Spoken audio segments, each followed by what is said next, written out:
கடைசி great friends பார்த்தீங்கன்னா Maruti Suzuki Ertiga இது. இந்த வண்டி வந்து பார்த்தீங்கன்னா ஒரு 2013 மாடல் இந்த வண்டி.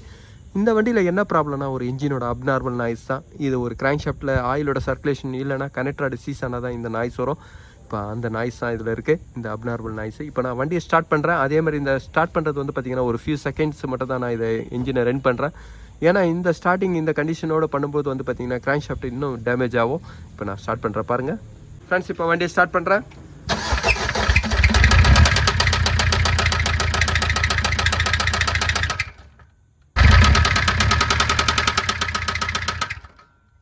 ERTIGA 1 கிலோமீட்டர் வந்து பார்த்தீங்கன்னா 1,36,000 கிலோமீட்டர் ஓடி இருக்கு. இவ்வளோ சீக்கிரம் வந்து பார்த்தீங்கன்னா இந்த இன்ஜினில் டிஃபைட் ஆகிட்டு இருக்கு. கனெக்டராடு வந்து பார்த்தீங்கன்னா சீஸ் ஆகிருக்கு. இந்த மாதிரி கம்ப்ளைண்ட் வந்து பார்த்தீங்கன்னா ஒரு ஒர்ஸ்ட் மெயின்டெனன்ஸ். இன்னொன்று வந்து பார்த்தீங்கன்னா ஒர்ஸ்ட் டிரைவிங் கூட. ஏன்னா ஒரு ஆயில் சம்பு கீழே டென்ட் ஆயிடுச்சுன்னா கூட வந்து பார்த்தீங்கன்னா அதையும் நீங்கள் பார்க்காம ஆயில் லைட்டில் பிளிங்க் ஆகும். அந்த ஆயில் லைட்டு பிளிங்க் ஆகிறதையும் பார்க்காம இன்ஜினை ரன் பண்ணுறதுனால தான் இந்த மாதிரி கம்ப்ளைண்ட் வரும். அதனால் எப்போவுமே வந்து பார்த்தீங்கன்னா ஒரு வண்டியை நீங்கள் ஓட்டும் பொழுது இந்த கிளஸ்டரில் இருக்கிற மீட்டரில் இருக்கிற லைட்டை பாருங்கள். எந்த ஒரு லைட்டை ஆன் ஆகும்போது வந்து பார்த்தீங்கன்னா ஒரு சிம்டம்ஸ்னால தான் ஆன் ஆகும். எப்போவுமே எல்லோ லைட் இருக்கிற ஆன் ஆயிடுச்சுன்னா கூட வந்து பார்த்தீங்கன்னா நீங்கள் ஓட்டலாம். ஆனால் ரெட் கலர் லைட்டு உங்களுக்கு ஆன் ஆகும்போது வந்து பார்த்தீங்கன்னா அங்கே ஒரு டேஞ்சரான விஷயம் நடக்குதுன்னும் போது தான் அந்த மாதிரி கம்ப்ளைண்ட் வரும். இன்ஜின் ரிலேட்டடோ இல்லை பிரேக்குக்கோ வந்து பார்த்தீங்கன்னா அதனால் ரொம்ப மெயினானது மட்டும் வந்து பார்த்தீங்கன்னா ரெட் கலர் லைட்டு தான் கொடுப்பாங்க. அந்த லைட்டு எரியும் போது வந்து பார்த்தீங்கன்னா நீங்கள் வண்டியை ஒரு வாட்டி நிறுத்தி நீங்கள் பார்த்து தான் ஆகணும். அப்படி பார்க்குறது வந்து பார்த்தீங்கன்னா இன்ஜினுக்கு உங்களுக்கு நீங்கள் இன்னொரு இடத்துல நடுவில் நிற்க போகிறீங்கன்றதுக்கு சிம்டம்ஸ் தான் அதெல்லாம். எல்லோ லைட்டுனா கூட வந்து பார்த்தீங்கன்னா நீங்கள் சர்வீஸ் சென்டருக்கு எடுத்துன்னு போய் நீங்கள் பார்த்துடலாம். ஒரு பேட்டரி லைட்டோ இல்லை ஒரு ஆயில் லைட்டோ எரிஞ்சிச்சுன்னா வந்து பார்த்தீங்கன்னா உடனே நீங்கள் அந்த இன்ஜினை ஸ்டாப் பண்ணணும். இன்ஜினை நீங்கள் மூவ் பண்ணக்கூடாது, வண்டியை மூவ் பண்ணக்கூடாதுன்ற காட்டுறதுக்காக தான் அந்த லைட்டு மட்டும் பார்த்தீங்கன்னா ரெட் கலரில் கொடுத்துருக்காங்க. மீதி லைட்லாம் வந்து பார்த்தீங்கன்னா உங்களுக்கு ஆரஞ்சு கலரில் கொடுத்துருக்காங்க. அதனால் எப்போவுமே கேர்ஃபுல்லாக ஓட்டும்போது இந்த மாதிரி மேஜர் கம்ப்ளைண்ட்லாம் வராது. இந்த கம்ப்ளைண்ட் வந்து பார்த்தீங்கன்னா ஒரு டிரைவிங்காக ஒர்ஸ்ட் மெயின்டெனன்ஸ் தான். இப்போ நான் இன்ஜினை டிஸ்மேண்டிங் பண்ணுறேன். இந்த எர்டிகாவில் வந்து பார்த்தீங்கன்னா இன்ஜினை டவுன் பண்ணுறதுனா 2 விதமாக நீங்கள் யூஸ் பண்ணலாம். ஏன்னா வந்து பார்த்தீங்கன்னா ரேம்ப் இருந்ததுன்னா நீங்கள் இன்ஜினை மட்டும் கீழே டவுன் பண்ணலாம். ஆனால் ஃப்ரேமை நீங்கள் ரிமூவ் பண்ணணும். ரேம்ப் இல்லை நீங்கள் செயின் பிளாக் போட்டு பண்ணுறீங்கன்னா ஃப்ரண்ட்டில் எல்லா ரேடியேட்டர் ஃபேன் எல்லாமே நான் ரிமூவ் பண்ணிட்டேன். இப்படி கூட வெளியே எடுத்துடலாம் ஃப்ரெண்ட்ஸ். இப்போ இந்த எர்டிகாவோட இன்ஜினை நான் ரிமூவ் பண்ணிட்டேன். இதுக்கப்புறம் வந்து பார்த்தீங்கன்னா இன்ஜினை நான் ஃபுல்லாக டிஸ்மேண்டிங் பண்ணுறேன். எந்த ஃபால்ட்டோ அந்த ஃபால்ட்டு மட்டும் நான் இப்போ காமிக்கிறேன். நான் இன்ஜினை டிஸ்மேண்டிங் பண்ணுறேன். இந்த எர்டிகாவோட இன்ஜினில் வந்து பார்த்தீங்கன்னா 2வது கனெக்டராடு தான் சீஸ் ஆயிருக்கு. கனெக்டராடு வந்து பார்த்தீங்கன்னா அதோட கலர் மாறி இருக்க கனெக்டராடு தான் வந்து பார்த்தீங்கன்னா சீஸ் ஆயிருக்கு. எப்போவுமே ஹீட் ஆகி தான் உங்களுக்கு அந்த இடத்துல ஜாம் ஆகும். இப்போ இந்த கனெக்டர் பாருங்கள், இதுதான் ப்ராப்ளம். நான் கிராங்க் ஷாஃப்ட்டை நான் ரிமூவ் பண்ணுறேன் ஃப்ரெண்ட்ஸ். இந்த இன்ஜினில் வந்து பார்த்தீங்கன்னா 4 கனெக்டராடோட கலரும் பாருங்கள், 4மே வந்து பார்த்தீங்கன்னா ஃபுல்லாக பர்ன் ஆகிருக்கு. எல்லாமே வந்து பார்த்தீங்கன்னா ஆயிலோட சர்க்குலேஷன் இல்லாதனால தான். அதில் ஒரு கனெக்டராடு மட்டும் வந்து பார்த்தீங்கன்னா ஃபுல்லாக சீஸ் ஆகிட்டுருக்கு பாருங்க. எப்பவுமே ஆயில் இல்லாமல் ஓடும்போது வந்து பார்த்தீங்கன்னா கனெக்டராடு தான் ஃபஸ்ட்டு சீஸ் ஆகும். இந்த கனெக்டராடு பாருங்கள், இந்த இடத்துல தான் வந்து பார்த்தீங்கன்னா கனெக்டராடு வரும் கிராங்க் வெப்பில். அதனால் வந்து பார்த்தீங்கன்னா கனெக்டராடு வரும். இது கிராங்க் ஷாஃப்ட் சீஸ் ஆகிட்டுருக்கு ஃப்ரெண்ட்ஸ். இது செகண்டும் வந்து பார்த்தீங்கன்னா சீஸ் ஆகிட்டுருக்கு. இதில் வந்து பார்த்தீங்கன்னா செகண்டு தேர்டு தான் சீஸ் ஆகிட்டுருக்கு. ஆனால் 3 நாள் அதுவும் வந்து பார்த்தீங்கன்னா லைட்டாக இப்போ தான் ஜாம் ஆக ஆரம்பிக்குது. இதில் வந்து பார்த்தீங்கன்னா மெஷின் ஷாப்பில் நான் மெயின் ஷாப்பில் கொடுக்குறேன். அது கிரைண்டிங் பண்ணும்போது அடுத்த சைஸுக்கு செட் ஆகிடுச்சுன்னா பண்ணுவாங்க. இல்லைனா வந்து பார்த்தீங்கன்னா கிராங்க் ஷாஃப்ட் தான் இதில் சேஞ்ச் பண்ணுவாங்க. கனெக்டராடு வந்து பார்த்தீங்கன்னா இதில் 1 தான் போயிட்டுருக்கு. இருந்தாலும் வந்து பார்த்தீங்கன்னா மீதி கனெக்டராடோட சைஸு உங்களுக்கு ரொம்ப வேர் அவுட் ஆகியிருந்ததுன்னா அதையும் தான் சேஞ்ச் பண்ணுவாங்க. இப்போ நான் மெஷின் ஷாப்புக்கு அனுப்புகிறேன்.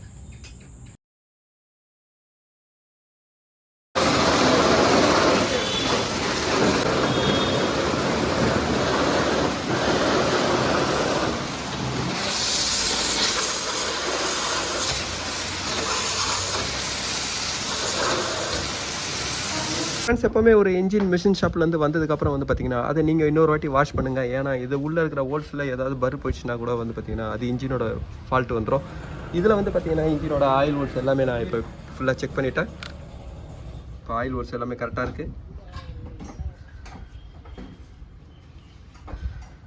ஃப்ரெண்ட்ஸ். இதுக்கப்புறம் இன்ஜினை நான் அசம்பிள் பண்ணுறேன். ஃபஸ்ட்டு வந்து பார்த்தீங்கன்னா இதில் ஆயில் கூலிங் ஸ்ப்ரே ஜெட்டு தான். இந்த ஸ்ப்ரே ஜெட்டு தான் இப்போ நான் ஃபிட் பண்ணுறேன். எர்டிகாவோட இன்ஜின் வந்து பார்த்தீங்கன்னா 175 பிஸ்டனோட ரிங்ஸ் வரும். 2mm piston ring. மாருதியில் வந்து பார்த்தீங்கன்னா 2mm 1.5 1.75 இருக்குது. இதில் 3 ரிங்ஸில் வந்து பார்த்தீங்கன்னா இதுக்கு 1.75 ரிங்ஸ் தான் வரும். இப்போ நான் ஃபஸ்ட்டு ஆயில் ஸ்ப்ரே ஜெட்டை நான் ஃபிட் பண்ணுறேன். இந்த ஸ்ப்ரே ஜெட்டு எப்படி வேலை செய்யுதுன்னு நான் உங்களுக்கு காமிக்கிறேன். ஃப்ரெண்ட்ஸ் இந்த எர்டிகாவோட இன்ஜினில் வந்து பார்த்தீங்கன்னா கிராங்க் ஷாஃப்ட் ஆயில் இல்லாமல் சீஸ் ஆயிருந்தது. கிராங்க் ஷாஃப்ட்டில் வந்து பார்த்தீங்கன்னா 2வது கிராங்க் பின்னும் அதே மாதிரி 3வது கிராங்க் பின்னும் வந்து பார்த்தீங்கன்னா சீஸ் ஆயிருந்தது. அதே மாதிரி கனெக்டர் ராடும் வந்து பார்த்தீங்கன்னா 4 கனெக்டர் ராடும் உங்களுக்கு ஹீட் ஆகி உங்களுக்கு கலரே வந்து பார்த்தீங்கன்னா சேஞ்ச் ஆயிருந்தது, ஓவர் ஹீட் ஆகி. அதனால் 4 கனெக்டர் ராடும் வந்து பார்த்தீங்கன்னா நான் புது கனெக்டர் ராடு தான் வாங்கியிருக்கேன். கிராங்க் ஷாஃப்ட்டும் வந்து பார்த்தீங்கன்னா நான் இப்போ புதுசாக நான் இதில் வாங்கியிருக்கேன். இதோட பிஸ்டன் எல்லாமே வந்து பார்த்தீங்கன்னா போர் பண்ணும்போது பிஸ்டனை வந்து பார்த்தீங்கன்னா சேஞ்ச் பண்ணி தான் ஆகணும். அதனால் பிஸ்டனை நான் புதுசாக வாங்கியிருக்கேன்.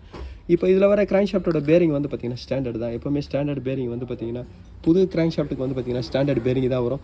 ஷாஃப்ட் தேய வந்து பார்த்தீங்கன்னா இதோட சைஸ் வந்து பார்த்தீங்கன்னா உங்களுக்கு ஃபர்ஸ்ட் ஒரு சைஸ், செகண்ட் ஒரு சைஸ், R1 R2 அந்த மாதிரி உங்களுக்கு 2 ஓவர் சைஸ் வரும்.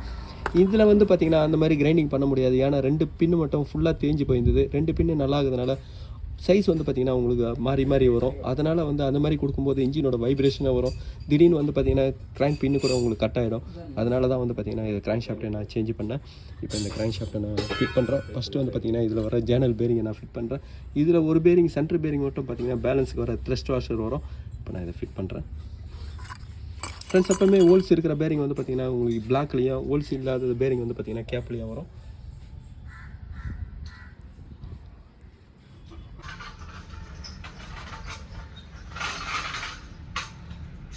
இதோட கிராங்க் ஷாஃப்ட்டோட மெயின் போல்ட்டுக்கு வந்து பார்த்தீங்கன்னா நான் டார்க்கு 35 LP பவுண்ட் வைக்கிறேன். கிலோகிராமில் வந்து பார்த்தீங்கன்னா இதில் 5 வைக்கிறேன்.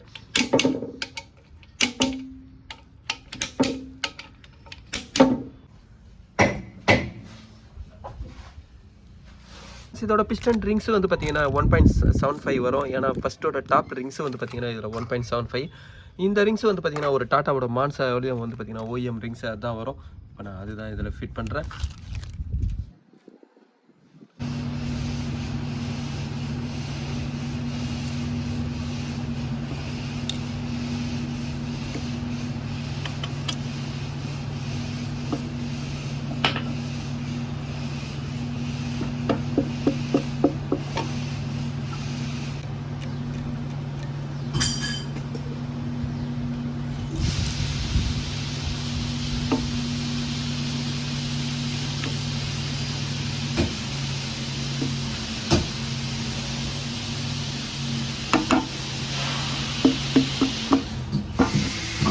ஃப்ரெண்ட்ஸ் இதோட கனெக்டருக்கு வந்து பார்த்தீங்கன்னா 3 கிலோகிராமில் வைக்கிறேன். LP பவுண்டில் வந்து பார்த்தீங்கன்னா 20 வைக்கிறேன்.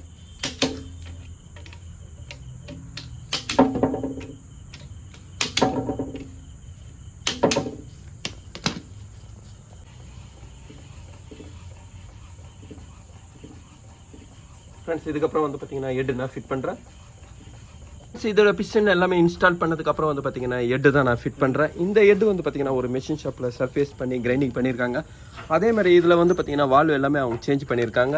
ஃப்ரெண்ட்ஸ் இப்போ இதில் வந்து பார்த்தீங்கன்னா ஹெட் கேஸ்கெட், நான் இந்த ஹெட் கேஸ்கெட் தான் நான் இதில் ஃபிட் பண்ணுறேன். இதில் வந்து பார்த்தீங்கன்னா ஒரு 3 டைப் ஹெட் கேஸ்கெட் வருது. ABCன்னு வருது. ஃபஸ்ட் ஸ்டாண்டர்ட் சைஸ் வந்து பார்த்தீங்கன்னா ஏவும், அடுத்த சைஸ் BCன்னு வருது. இதில் வந்து பார்த்தீங்கன்னா நான் B டைப் நான் ஃபிட் பண்ணுறேன்.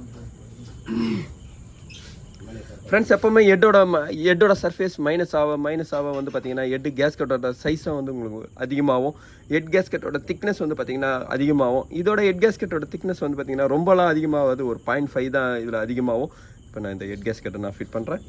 ஃப்ரெண்ட்ஸ் ஹெட் கேஸ்கெட்டை பொறுத்த வரைக்கும் வந்து பார்த்தீங்கன்னா எந்த ஒரு பேஸ்ட்டை ஆட் பண்ணாதீங்க. பேஸ்ட்டை ஆட் பண்ணும்போது வந்து பார்த்தீங்கன்னா ஆயிலோட லைனில் உங்களுக்கு பிளாக் ஆகும். இதோட ஃபோல்டிங்கே வந்து பார்த்தீங்கன்னா ஒரு சீலண்ட்டு தான். இப்போ நான் ஹெட் கேஸ்கெட்டுக்கு எந்த ஒரு பேஸ்ட்டும் ஆட் பண்ணல. நான் ஹெட்டை ஃபிட் பண்ணுறேன். இதோட ஹெட்டு போல்ட்டுக்கு வந்து பார்த்தீங்கன்னா நான் 40 LP பவுண்ட் வைக்கிறேன். கிலோகிராமில் வந்து பார்த்தீங்கன்னா 6 வைக்கிறேன். இப்போ ஹெட்டை டார்க் அடிச்சதுக்கப்புறம் வந்து பார்த்தீங்கன்னா இதோட ஸ்லாஷ் அட்ஜஸ்ட் கேம் டோர் தான். இதோட கேம் டோரில் வந்து பார்த்தீங்கன்னா எந்த ஒரு கம்ப்ளைண்ட் இல்லை. அதே கேம் டோர் தான் நான் இப்போ இதில் யூஸ் பண்ணுறேன். அதே மாதிரி கேம் பேக்கிங் பாருங்கள். ஃப்ரெண்ட்ஸ் இதில் இன்ஜினில் ஆயில் ட்ரை ஆகி ஓடினதுனால வந்து பார்த்தீங்கன்னா இதோட ஐரலி ஸ்லாஷ் அட்ஜஸ்ட் எல்லாமே உங்களுக்கு தனித்தனியாக வந்துடுச்சு. இங்கே பாருங்கள். அதனால் இதோட ஸ்லாஷ் அட்ஜஸ்ட் எல்லாமே நான் வந்து பார்த்தீங்கன்னா சேஞ்ச் பண்ணுறேன். கூடவும் வந்து பார்த்தீங்கன்னா டேப்பட் ரோலரும் நான் சேஞ்ச் பண்ணுறேன். ஸ்லாஷ் அட்ஜஸ்டோட ரேட்டு ஃப்ரெண்ட்ஸ் இது டேப்பட் ரோலர்.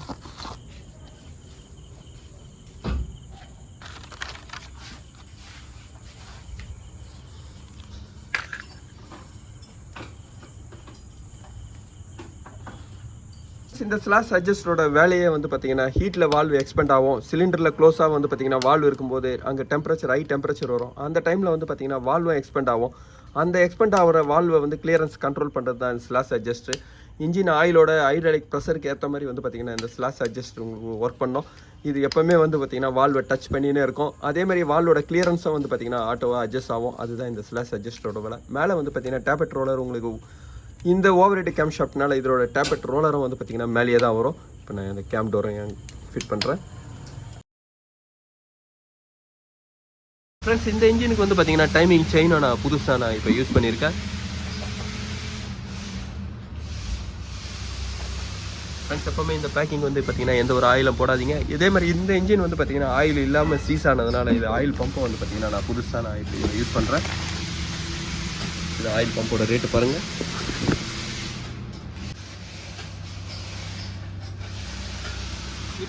இந்த இன்ஜினோட பிஸ்டன் வந்து லாக் வந்து பார்த்திங்கன்னா டைமிங் லாக் 4 பிஸ்டன் சென்டராக தான். அதுதான் வந்து பார்த்திங்கன்னா இந்த ஃப்ளைவீலில் நான் இப்போ லாக் பண்ணியிருக்கேன்.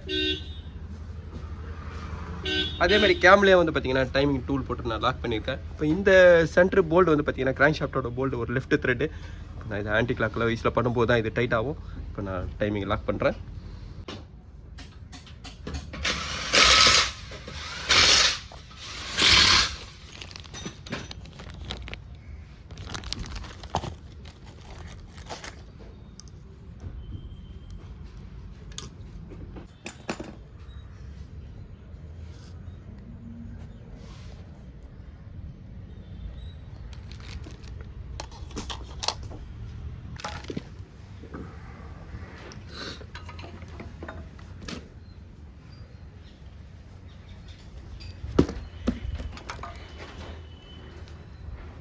இந்த எர்டிகாவோட இன்ஜினை வந்து பார்த்தீங்கன்னா ஃபுல்லாக அசம்பிள் பண்ணிட்டேன்.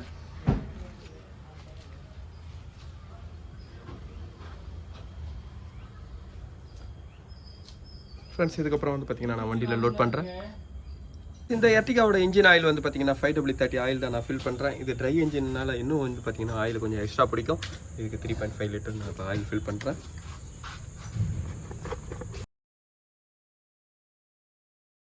இந்த அப்நார்மல் நாய்ஸ் வந்து இந்த எர்டிகா வந்து பார்த்தீங்கன்னா நான் ஸ்டார்ட் பண்ணிட்டேன்.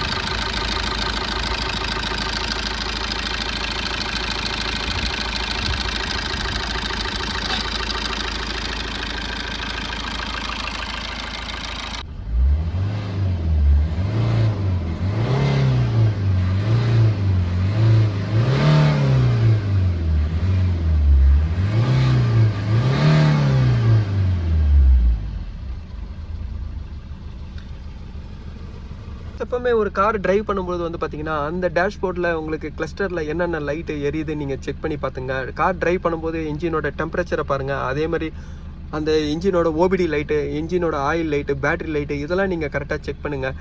ஆயிலும் பேட்டரி லைட்டாக வந்து பார்த்திங்கன்னா இந்த வண்டியில் ஒரு அதேமாதிரி பிரேக் ஆயிலோட லைட்டெல்லாம் வந்து பார்த்திங்கன்னா இந்த வண்டியில் ஒரு ரெட் கலர் கொடுத்துருப்பாங்க. ஆரஞ்சு கலர் கொடுக்கும்போது வந்து பார்த்திங்கன்னா நீங்கள் அந்த சேஃபாக நீங்கள் பக்கத்தில் இருக்கிற இடத்துக்கு எடுத்துன்னு போகலாம். ஆனால் ரெட் கலரில் கொடுக்கும்போது வந்து பார்த்திங்கன்னா அந்த லைட்டு எரியும் போது நீங்கள் வண்டியை நிறுத்தி தான் ஆகணும். ஏன்னா நீங்கள் அதுக்கப்புறம் வண்டியை ட்ரைவ் பண்ணக்கூடாதுன்றதுனால தான் வந்து பார்த்திங்கன்னா அந்த டேஞ்சர் லைட்டில் கொடுத்துருக்காங்க. அதையே நீங்கள் பார்க்காம வண்டி ஓட்டும்போது வந்து பார்த்திங்கன்னா இந்த மாதிரி மேஜர் கம்ப்ளைண்ட் தான் வரும். ஒரு ஆல்டர்னேட்டர் பேட்டரி சார்ஜ் ஆகாமல் நீங்கள் ஓட்டும்போது வந்து பார்த்திங்கன்னா அது வண்டியோட ஷட் டவுன் ஆகிடும். அதேமாதிரி வந்து பார்த்திங்கன்னா இன்ஜின் ஆயில் வந்து நீங்கள் பார்க்காம ஓட்டும்போது வந்து பார்த்திங்கன்னா அது ஒரு மேஜர் கம்ப்ளைண்ட் தான் வரும். அதேமாதிரி பிரேக் ஆயில் வந்து பார்த்திங்கன்னா இது ஹேண்ட் பிரேக்குக்கு வரும். இன்னொன்று வந்து பார்த்திங்கன்னா பிரேக் ஆயில் லெவல் வரும். பிரேக் ஆயில் லெவலில் நீங்கள் ஃபுல்லாக எரியிற மாதிரி நீங்கள் ஓட்டும்போது வந்து பார்த்திங்கன்னா பிரேக் ஃபெயிலியர் ஆகும்.